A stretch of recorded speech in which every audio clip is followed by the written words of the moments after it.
buenos días, sean todos ustedes bienvenidos a su segmento Salud por Dos.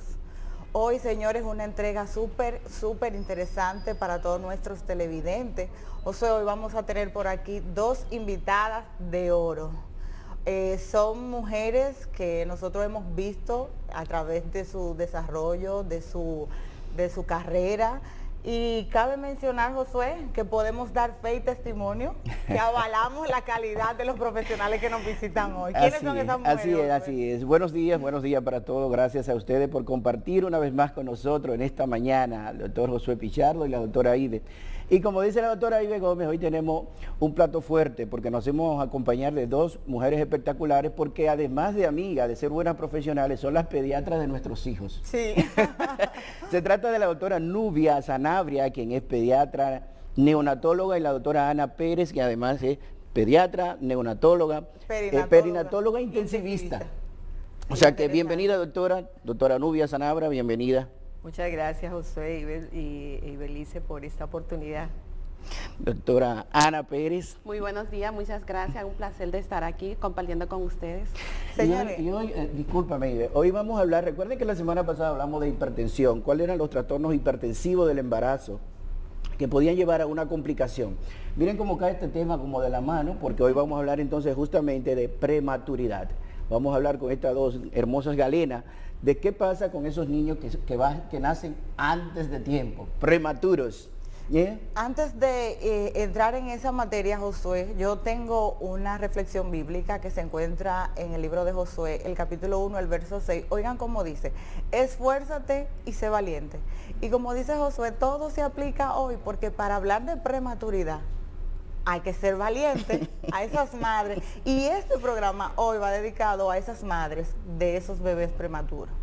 Así es, así que vamos a empezar de una vez, doctora, porque aquí el tiempo realmente se nos va rápido. Doctora Nubia Sanabria, prematuridad, ¿qué es eso? ¿Cuándo hablamos de que un niño es prematuro? ¿Y cuántos niños prematuros nacen en nuestro país? Vamos a ver cómo ustedes dos, la doctora Nubia primero y luego la doctora Pérez, nos ayudan a entender ese proceso. Bueno, creo que es muy importante comenzar por definir qué es prematuridad. El embarazo normalmente llega hasta la semana 38 y la semana 40, es el embarazo a término. Entonces, la Organización Mundial de la Salud dice que prematuro es todo bebé nacido antes de las 37 semanas. Perfecto. Y claro, tenemos prematuros muy extremos, que son los que nacen antes de las 28 semanas, y los prematuros tardíos entre las 34 y 36 semanas. Esto es un aspecto muy importante a resaltar, porque al ser prematuro su sistema es inmaduro, le falta desarrollo y por consecuencia tiene muchos problemas que inciden directamente en su futuro y en su vida. ¿Y qué tantos prematuros, doctora, tenemos en República Dominicana? ¿Tenemos alguna estadística? Porque lamentablemente en Dominicana, en la parte cardiovascular, que es la que me desenvuelvo, no tenemos una estadística tan fina, tan específica, pero en la parte de perinatología y de niños prematuros tenemos informaciones precisas más o menos. Sí, así es. En el país ha habido un aumento de lo que es el parto de recién nacidos prematuros, pero a nivel mundial podemos destacar que también ha ido aumentando, que aparece de un 5 a un 18% y que nacen anualmente 15 millones de niños prematuros. En el país la última tasa de manera general fue de un 8% de bebé prematuro. Es decir que así aumentan las complicaciones y las secuelas de estos tipos de recién nacidos, y también un aumento y de larga estancia en las unidades de cuidados intensivos. Y ustedes como neonatóloga, ¿de qué se encargan ustedes como neonatóloga o perinatóloga? ¿Qué es lo que ustedes hacen para facilitarle la vida a esos bebés cuando llegan? Mira, me parece interesante contarle a la gente de qué se trata la neonatología. Claro. Y de qué se trata la perinatología. La neonatología es la especialidad de pediatría que se encarga de los pacientes recién nacidos de alto riesgo hasta los 28 días de vida extrauterina. Y la medicina perinatal o perinatología es la rama de la obstetricia que se ocupa de los embarazos de alto riesgo de la semana 28 hasta los 28 días de vida. Fíjate lo importante que es resaltar la combinación de estas dos especialidades, el obstetra y el neonatólogo, porque el trabajo en conjunto equipo favorece en el mejor pronóstico y la mejor atención de ese bebé de alto riesgo, y es de suma importancia resaltar esto. Pero eso significa entonces que hay algunas condiciones que nos ayudan a nosotros a identificar cuáles podrían ser esos niños que van a nacer pretérmino, o sea, de la madre, Los algunas factores condiciones de riesgo específicas, maternas, que pudiera entonces llevar justamente a ese cuidado mucho más estricto del obstetra, del cardiólogo, del perinatólogo, los chequeos prenatales. O sea, hay algunos factores que pudieran entonces darnos datos de cuáles tengo que tener una voz de alarma. Sí, sí. Es importante los chequeos prenatales, doctor Pichardo y Belice. ¿Por qué? Porque nos ayudan a identificar los factores de riesgo en la madre o en el embarazo en sí, en fetales, que pueden contribuir a un embarazo pretérmino. Desde que la mujer sale embarazada hasta las 28 semanas de edad gestacional, debe de ir mensual al obstetra, a su chequeo, oportunamente. A partir de ahí, debe de ir hasta las 37 semanas, debe de ir cada 15 días y luego hasta el término del embarazo debe de ir semanal. Todas las mujeres, por ejemplo, que sufren, como usted había mencionado antes, de trastorno hipertensivo del embarazo, tienen riesgo de sufrir un embarazo pretérmino. Las mujeres con diabetes gestacional, las mujeres que tienen infecciones importantes y que no se tratan adecuadamente o no llegan a una rutina de chequeos prenatales, también tienen un alto porcentaje de sufrir embarazos prematuros. Las adolescentes, Dios mío, que hay un alto número y va en aumento de los partos. De eso tendríamos que hacer un programa entero. Exacto. Para hablar de las adolescentes y el embarazo. Exacto, porque es un tema muy complejo y envuelve muchos factores. Sí, sí. Mira, la edad es muy importante, así como en la adolescencia hay riesgo también en mujeres ya mayores de 40 años. Los dos extremos, exactamente. muy jóvenes o ya añosas, es decir, 45, exactamente. 48 años para embarazarse. Claro, en ese sentido también podríamos decir que alguna de las causas, además de las que citó Ana, son las mujeres que han tenido partos prematuros. Ellas tienen una alta propensión a tener volver embarazos y partos prematuros. De igual manera hay que tener en cuenta el espacio comprendido entre embarazo y embarazo, que los embarazos menores de 6 meses tienen mucho más riesgo. Eso significa, novia, que entonces aquellas mujeres que tienen 3 niños y otro, uno detrás de otro, hay entonces más probabilidad de tener una situación. Claro que sí. Okay. Igual las mujeres que tienen alteraciones congénitas en su aparato genital y su aparato, específicamente en el útero, que es la incubadora per se del bebé. Los úteros bicórneos, por ejemplo, tienen propensión a dar embarazos prematuros. De igual manera, los tumores benignos como los miomas favorecen la prematurez, pero también favorecen la prematurez cosas tóxicas como el uso del alcohol, como el uso del cigarrillo, de sustancias tóxicas. Y per se, la ruptura prematura de membranas, las infecciones y por supuesto las enfermedades innatas de la mamá, por llamarlo de alguna manera. La mujer hipertensa tiene per se ya un factor, pero recordemos que el embarazo también da lugar a hipertensión arterial. Es decir, a hipertensión arterial inducida por el embarazo, la preeclampsia y la eclampsia, que son factores. Y como decía Ana, una mamá puede ser diabética, pero también puede desarrollar la diabetes gestacional durante el embarazo. Es decir, que todos estos factores inciden directamente en el bienestar del bebé. Una cosa, ya después logramos el parto y tenemos nuestro bebé prematuro. No importa, temprano, yo sé que mientras más temprano es más grave la situación. Sí. ¿Cuáles son los cuidados? ¿Qué tiene que hacer una madre? ¿Cómo ustedes orientan a esas mamás? ¿Y qué tiempo dura ese niño, por ejemplo, en observación, en el intensivo, ese cuadro? Vamos a ver cómo ustedes aunque vamos a encajar esa pregunta ahí, de qué hacer con el niño, pero antes de que el niño nace, sé que ustedes tienen que hacer cosas. De hecho, desde que se identifica que hay un niño que van a ser pretérmino o que tiene alguna condición la madre, pues se hacen algunas cosas de maduración fetal y de maduración pulmonar antes de que nazca. Antes de. O sea que ahí antes de que nazca hay que hacer después, como dice la doctora Ibe. Sí, la doctora Pérez. Pérez. Aquí hay para darle a todos. Eso es lo bueno de saber mucho. Sí.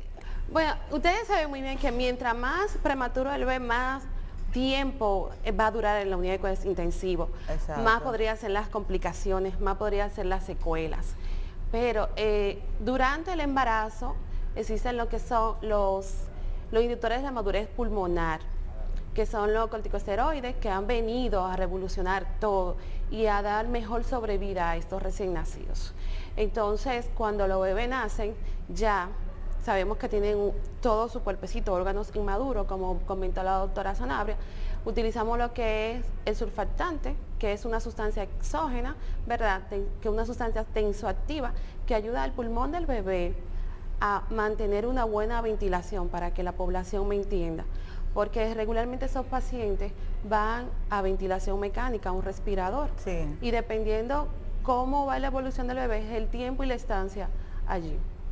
Yo he visto, perdóname, ahora que dijiste eso, de esa evolución, entonces inmediatamente después que van a veces a una incubadora, que van a un cuidado especial, que luego ustedes nos dirán de la madre, pero hay niños que hay que ponerle oxígeno o permanecen con oxígeno después externo, con mascarilla y esa cosa. Exacto. El oxígeno produce algún problema después, Claro, porque a veces esos niños prolongadísimos ahí ese tiempo en una incubadora Claro con que oxígeno, realmente... Claro que sí, fíjate bien. Decía Ana que el surfactante vino a ayudarnos para disminuir y mejorar el tema de la expansión pulmonar en los niños prematuros, porque uno de sus principales y más importantes problemas son los problemas respiratorios. Entonces, estos pacientes que les ponemos oxígeno para suplementarlo, para ayudarlo también, da como complicación la retinopatía del prematuro. Es por ello que, estando en las unidades de cuidado intensivo neonatal, se hace un seguimiento en conjunto. ¿Por qué? Porque estos bebés necesitan una evaluación oftalmológica antes de salir, al mes, a los 6 meses y al año. La retinopatía del prematuro se puede corregir, o sea, paliar, pero hay otros casos en los cuales esa misma retinopatía del prematuro termina ocasionando pérdida de la visión. Es decir, el oxígeno nos brinda una gran ayuda, pero también tiene un compromiso serio con la salud, sobre todo de los ojos visual de los prematuros. Por Entonces, eso ahí hay que entra- hacer un trabajo en equipo. Exacto. Es realmente. multidisciplinario. de vigilancia permanente. Es multidisciplinario, es por eso tan importante el seguimiento después del alta del UCI, y que la madre no pierda ninguna de sus citas con ninguno de los subespecialistas recomendados, porque hay que evitar las secuelas para que ese paciente, ese recién nacido, tenga la capacidad de insertarse adecuadamente a la sociedad, porque los recién nacidos prematuros producen, ¿cómo decirle?, mayor discapacidades, problemas cognitivos, problemas psicomotores, y eso no ayuda a la familia. Excelente. Entonces hay que educar a la algo muy familia. interesante ahí, entonces, realmente cuando un niño prematuro no pueda ir al cuidado habitual que tiene el niño normal con la madre, en el sentido de que un niño nace a término, nace, sea parto fisiológico, o sea una cesárea, y horas después va a estar con su madre, pero este niño no. O sea, este niño pierde realmente un tiempo precioso donde está conectado a un ventilador, a una máquina, y pierde quizá ese calor tan propio, tan sentido de la madre, y quizás entonces ahí vienen los problemas cognitivos después. Claro, claro. Pero fíjate bien que aparte de el seguimiento que valga la redundancia, que le damos a los recién nacidos con todos estos problemas asociados a su inmadurez, también en la actualidad tenemos la herramienta que es el programa de la madre canguro. Fíjate, Excelente, ¿Y yo en qué vi y consiste? me gustó. Vamos a ver bien, madre canguro. Madre canguro, suena bonito. Sí, y tengo el placer de decir que este es un método que se ideó, se inventó en Colombia para el año 1970. Porque debo decir, perdón, debo decir que la doctora Nubia Sanabria es dominicanizada, pero sus orígenes y su nacimiento fue en Colombia, ¿verdad, Sí, doctora? claro que sí, claro que sí. Entonces, me es grato hablar del tema.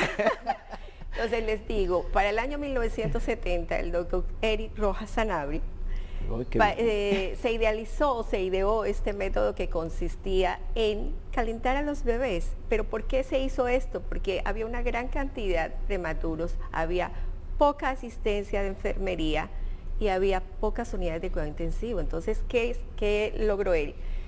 Hacer que esos bebés prematuros estables, con los signos vitales estables, lograran ponerse en posición vertical dentro del seno o entre los senos de la madre, cobijado por una ropita que lo mantuviera pegado piel con piel a ella. Qué lindo. Es decir, ¿eso qué logró? Logró mejorar la temperatura del bebé, Claro. logró ganancia de peso, logró tranquilidad y estabilidad del ritmo cardíaco y de la respiración, logró una mejor afectividad, un mejor apego, pero lo más importante es que este método se puede empezar a estimular desde las unidades de cuidado intensivo y permite que tanto el padre como la madre cangureen.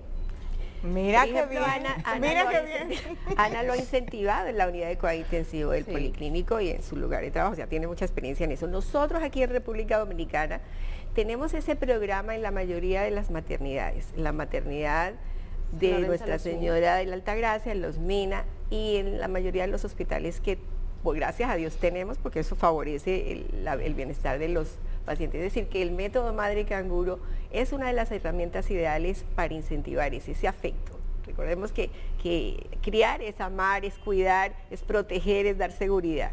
Yo creo que es algo maravilloso. Ahí tienen dos cosas cubiertas al mismo tiempo. Disminución de costos operacionales que tener un Exacto. paciente Pero en la mucho. unidad de UCIN, de cuidados pediátricos, ¿verdad? Intensivos pediátricos, que es enormemente costoso.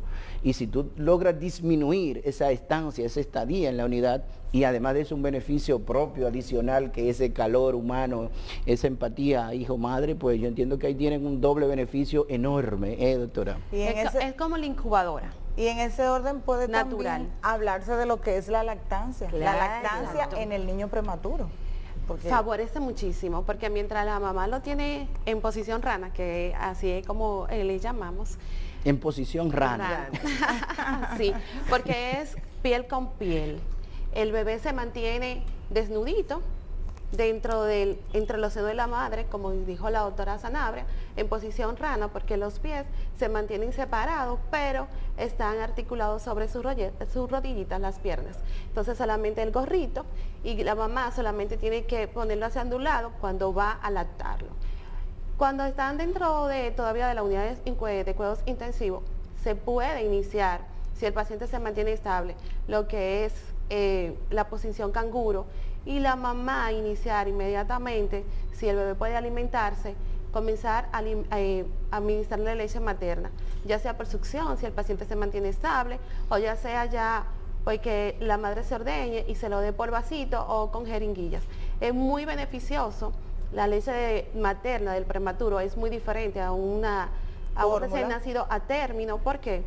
Porque tiene mayor cantidad de proteínas, mayor cantidad de sodio, que le favorece al bebé a su crecimiento y ganancia de peso, que va mejorando la condición de salud del recién nacido. Y es cierto, Ana, porque he escuchado eso, que aparentemente las personas que tienen la ventaja, que tienen la posibilidad, que tienen el chance de ser amamantados por su madre, son después mejores personas.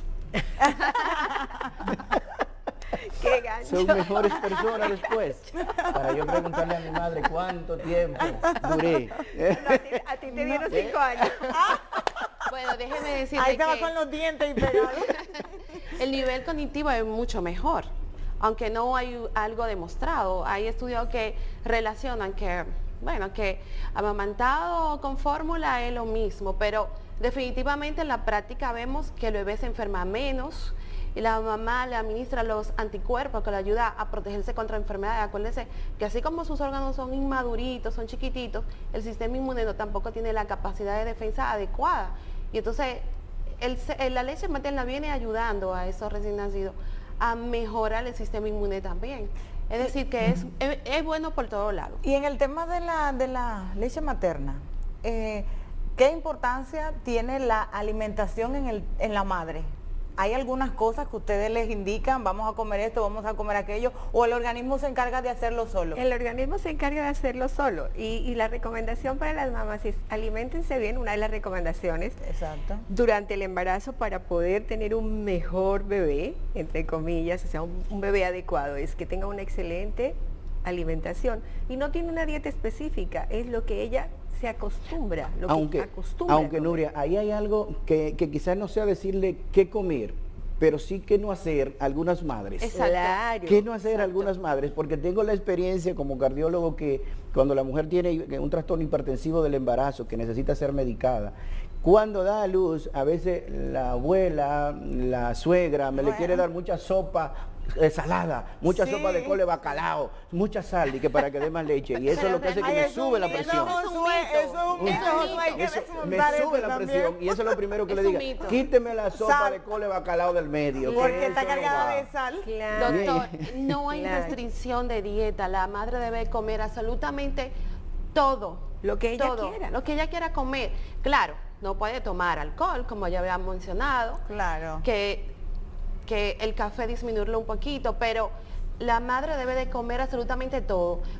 Dicen que no puede comer guineo, que no puede comer carne de cerdo, Que eso no no puede es comer cierto. aguacate. Todo que sea saludable. Bueno, señores, ya lo saben, hay que comer de todo las paridas y el tiempo en televisión es sumamente corto, se nos va, pudiéramos hablar aquí la mañana entera, el tema Nuria es larguísimo. y Ana, la verdad que le agradecemos enormemente a estas dos hermosas profesionales que trabajan en el Centro Policlínico Nacional en la zona Eso iba a oriental.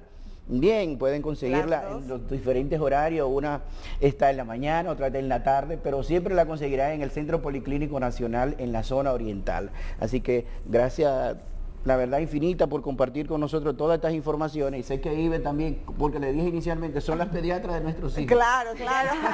Señores, recuerden seguirnos a través de nuestras redes sociales. Estamos también, tenemos un canal de YouTube donde usted puede ver este y todos nuestros segmentos en el canal de Glucodón. Así que recuerden, Glucodón es odontología responsable. Y prontamente volveremos a tener a estas chicas aquí. Yo lo sé. Claro que sí. Señores, Muchas muchísimas gracias. Gracias. Gracias a Hasta ustedes. la próxima semana.